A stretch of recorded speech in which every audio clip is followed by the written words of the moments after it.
formation.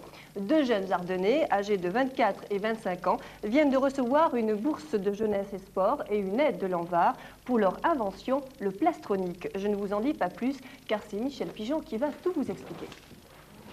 Une extrême rapidité d'exécution, des techniques très diversifiées, difficile de juger l'impact au karaté, difficile pour le public aussi de suivre un combat avec précision. La solution, elle arrive peut-être des Ardennes, de l'alliance entre Gilles, l'électronicien, et Salvador, le karatéka. Leur trouvaille, le plastronique. Avec cet équipement, chaque impact touchant un point vital de l'adversaire est signalé sur un tableau. Pas de fil, mais une transmission par onde radio. Il ne suffisait pas d'y penser, la mise au point a été très délicate. L'ensemble représente environ 1000 heures de travail.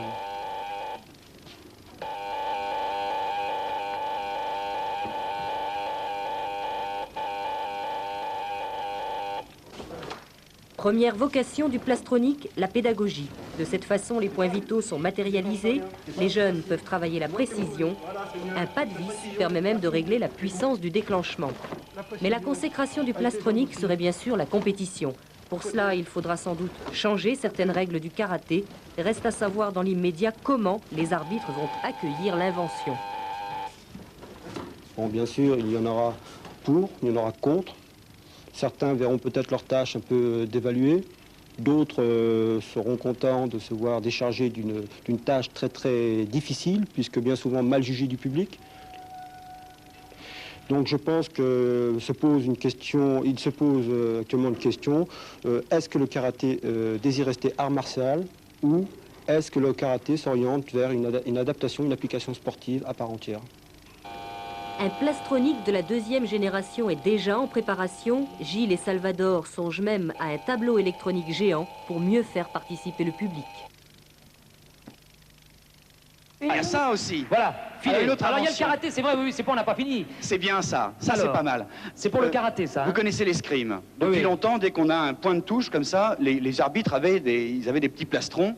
Et il y avait un petit, dès qu'on touchait, ça se voyait. Il n'y avait rien pour le karaté. Alors, il s'appelle Salvador Fernandez. Ils sont deux, en fait, avec Gilles Pinson. Et il a 27 ans. Ils ont inventé ça pour le karaté. En fait, c'est très simple. C'est complètement autonome. Ici, c'est un petit émetteur. Chaque fois que je tape dessus, ça fait bip d'un côté, et on sait très bien comme ça où ça a touché. Oui. Ça aide pour l'entraînement, ça aide pour l'arbitrage. On ne peut pas vous le montrer aujourd'hui parce qu'avec nos micros HF, avec toutes les télévisions qu'il y a ici, On va et faire en sauter circuit le ciel fermé, d'hiver. Le ciel d'hiver. ben il y a des perturbations, il y a des bad vibrations, Enfin, comme on il dit. ne peut pas y avoir d'erreur d'arbitrage, c'est impossible. Exactement. Et pour le karaté, il a inventé donc une petite pile à l'intérieur. Il y a là.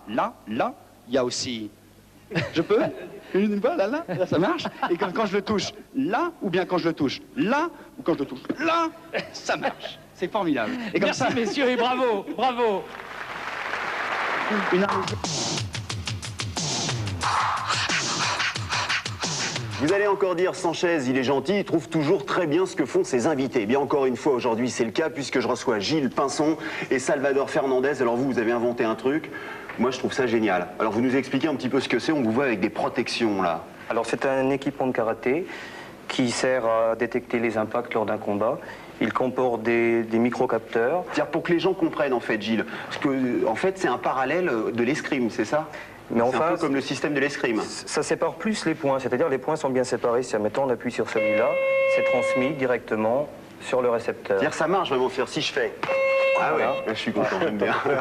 Alors c'est transmis à un émetteur qui se trouve ici, à l'intérieur du plastron, Ouais. qui lui transmet l'information codée sur le récepteur, qui la décode, elle l'affiche sur l'écran ou alors sur un tableau géant. Tout d'abord Salvador, ça vous est venu comment cette idée?